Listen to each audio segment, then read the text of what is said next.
Hello! So, I'm just gonna show you guys yung aming mga handa nung kami nagpipiknik, and happy ako kasi na-appreciate nila ang aking mga ginawa kahit napakasimple ng design, and nila guys, napakasarap nila kasama ng mga amo ko para lang kaming magkakapatid.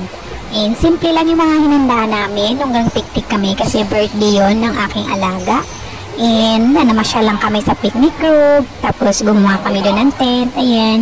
And happy sila sa mga pinaggagawa ko. Para lang kami mga naglalaro. Ayan, so gumawa ako ng pineapple with parang yung mga fish balls, meatballs, yun lang, nilagyan ko lang mga designs, cherry tomatoes. Tapos may mga bread din kaming dinala para hindi na kami masyadong maghuhugas. So mga box na lang, tsaka styro yung mga namin, dinala, mga nilagyan namin.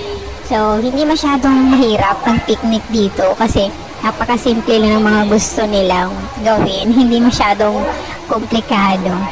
So, kung ano-ano lang mga pinagagawa kong design sa bawat mga pinagdadala namin pagkain.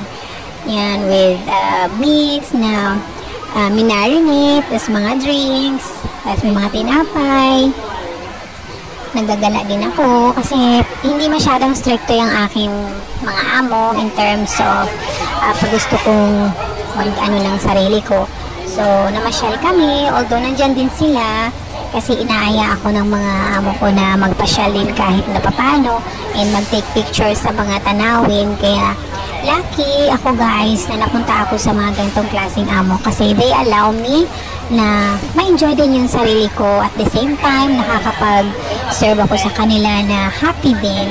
Wala masyadong hindi ko feel na nagtatrabaho ako ng, alam mo yung parang tulad ng before na nasa Saudi ako.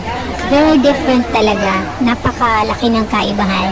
Tapos niyayaya nila ako na pumunta sa ganitong lugar, ganyan para daw ma-feel ko din yung ambience. Yan, so picture muna ang lola niyo mga babe.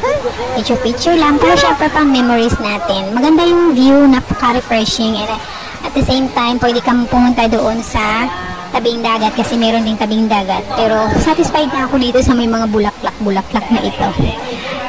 Anyhow, pagka nagkaamo kayo guys ng mga mamabait, okay na okay talaga. Ganun.